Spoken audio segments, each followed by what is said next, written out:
আপনারা বাচ্চাদের মানুষ করুন, আপনারা সার্ভিসে যান, ভলেন্টারিলি সার্ভিস করুন। কেন আপনারা ভলেন্টারিলি করবেন? তার কারণ আমাদের সুপ্রিম কোর্টে ক্লারিফিকেশনের জন্য যেতে হচ্ছে। শিক্ষকরা না, মুখ্যমন্ত্রী শিক্ষকদের যাতা করে শুধু ফেলাচ্ছেন তাই না, মুখ্যমন্ত্রী যাতা করে ফেলাচ্ছেন রেসপন্সিবল অফিসারদের, কারণ মুখ্যমন্ত্রী তার রেসপন্সিবল হবেন না। 2016 সালের এসএসসির পুরো প্যানেল বাতিল হয়ে গেছে, আপনাদের কারোর আর অজানা নয়। প্রায় 26,000 শিক্ষক শিক্ষাকর্মীর চাকরি বাতিল হয়ে গেছে, আপনাদের কারোর অজানা নয়।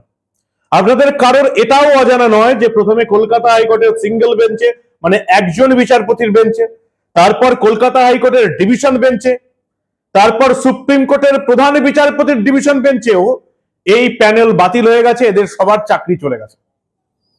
যদি স্বাভাবিক বুদ্ধিসম্পন্ন মানুষ হন, যদি তৃণমূলী না হন, তাহলে পরিষ্কার বুঝতে পারবেন যে এর সঙ্গে আইন আদালত এদের কোনো সম্পর্ক নেই।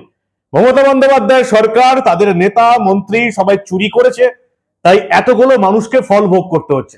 এটাই হচ্ছে একেবারে পরিষ্কার কথা।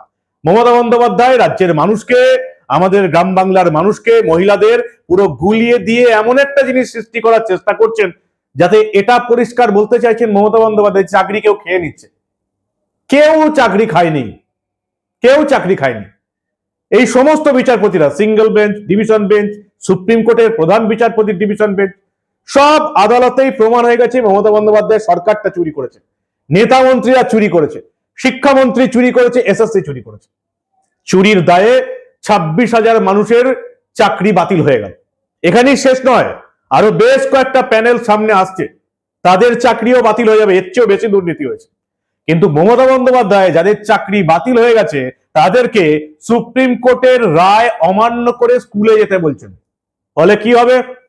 এর ফলে কিছু শিক্ষক শুধু নন, শিক্ষাকর্মীরা শুধু নন, এর ফলে মমতা বন্দ্যোপাধ্যায় সরকারের উচ্চপদস্থ আধিকারিক যারা আছেন, এই শিক্ষার সঙ্গে কাজকর্মে যারা আছেন, তাদেরও জেল হয়ে যাবে। শুধু চাকরি চলে যায়নি, এবার জেলের হাওয়া খেতে হবে। ভয়ঙ্কর ব্যাপার ঘটাচ্ছেন মমতা বন্দ্যোপাধ্যায়। মাঝে মাঝে আমি বলি না, এই রাজ্যে সংবিধান সংকটে পড়ে গেছে, ঠিক সেরকমই অবস্থা। কাদেরকে জেলে পাঠাতে চলেছেন মমতা বন্দ্যোপাধ্যায়, সবটা শোনাবো আপনাদের। এই অত্যন্ত গুরুত্বপূর্ণ প্রতিবেদন শেষ অবধি দেখুন। আমি মানব, দ্য নিউজ বাংলায় আপনাদের স্বাগত জানাচ্ছি।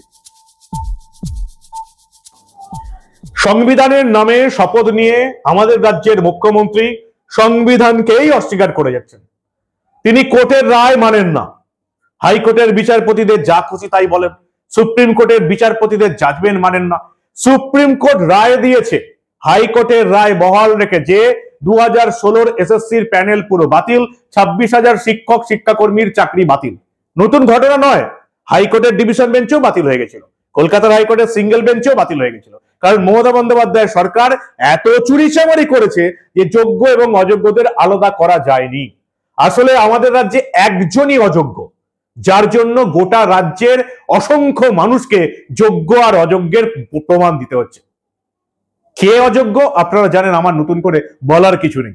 রাজ্যের মুখ্যমন্ত্রী মমতা বন্দ্যোপাধ্যায় সুপ্রিম কোর্টের আদেশ রায় অমান্য করে শিক্ষকদের বললেন ভলেন্টারিলি শিক্ষকতা করুন, স্কুলে যান।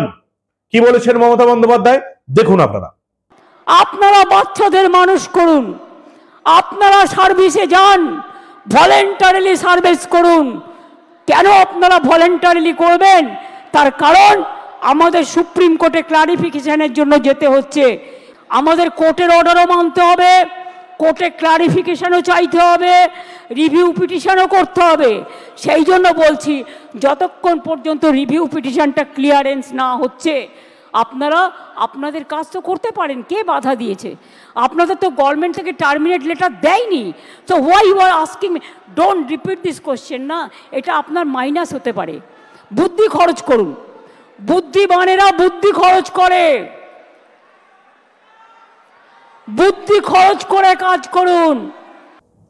আইনজীবী ফিরদৌস শামীম, যিনি এই মামলাটার সঙ্গে ওতপ্রোতভাবে জড়িত, কলকাতা হাইকোর্টের আইনজীবী, পরিষ্কার বলছেন মমতা বন্দ্যোপাধ্যায় এই যে সুপ্রিম কোর্টের রায় না মেনে শিক্ষক শিক্ষাকর্মীদের স্কুলে যেতে নির্দেশ দিচ্ছেন, পুরোপুরি বেআইনি, contempt of supreme court, supreme কোর্টের রায়ের বিরোধিতা করার শামিল।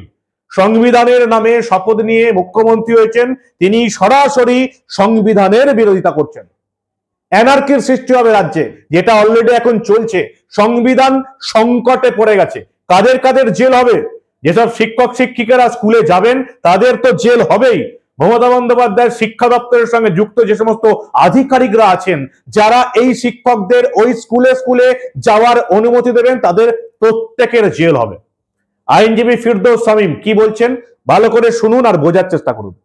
ফিরদৌসদা, মুখ্যমন্ত্রী যেটা বললেন যে আপনারা কাল থেকে কাজে যান, এটা কি আইনতভাবে করা যায়? কাজে গেলে কন্টেম্প খাবেন। যে অফিসার কাজে গেলে তো তাদেরকে বেতন দিতে হবে। যে অফিসার হবে সে জেলে যাবে সুপ্রিম কোর্টের নির্দেশে। তাহলে তো শিক্ষকরাই সেই জাতাকলে পড়লো। শিক্ষকরা না, মুখ্যমন্ত্রী শিক্ষকদের জাতাকলে শুধু ফেলাচ্ছেন তাই না, মুখ্যমন্ত্রী জাতাকলে ফেলাচ্ছেন রেসপন্সিবল অফিসারদের। কারণ মুখ্যমন্ত্রী তার রেসপন্সিবল হবেন না, উনি বলে দিয়ে উনি খালাস হয়ে যাচ্ছেন। কিন্তু ওই শিক্ষকদের স্কুলে পাঠাতে হলে তো পুরো আধিকারিককে পাঠাতে হবে, সে তো নির্দেশ দিবে, তার নির্দেশটা তো কন্টেম্পচুয়াস অ্যাক্ট হবে। ফলে সেই নির্দেশ কন্টেম্পচুয়াস অ্যাক্ট হলে সেই অফিসার জেলে যাবে। শিক্ষকদের মুখ্যমন্ত্রীর এই মানে অর্থ খাওয়ার জন্য, ওরা মুখ্যমন্ত্রী এই ঘুষ খাওয়ার জন্য বেসিক্যালি শিক্ষকদেরও দুর্দশায় ফেলিয়েছেন, আবার ভবিষ্যতে কিছু জেলে অফিসারদের জেলে পাঠানোর বন্দোবস্ত করছে। ব্রেন ওয়াশ করতেই হবে মানুষের।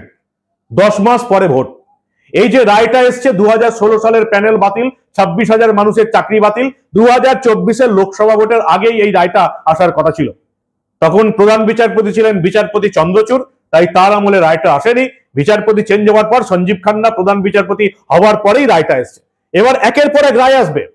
ডিএ মামলার রায় আসবে, শিক্ষক চাকরি বাতিলের আরো কয়েকটা প্যানেল বাতিলের রায় আসবে।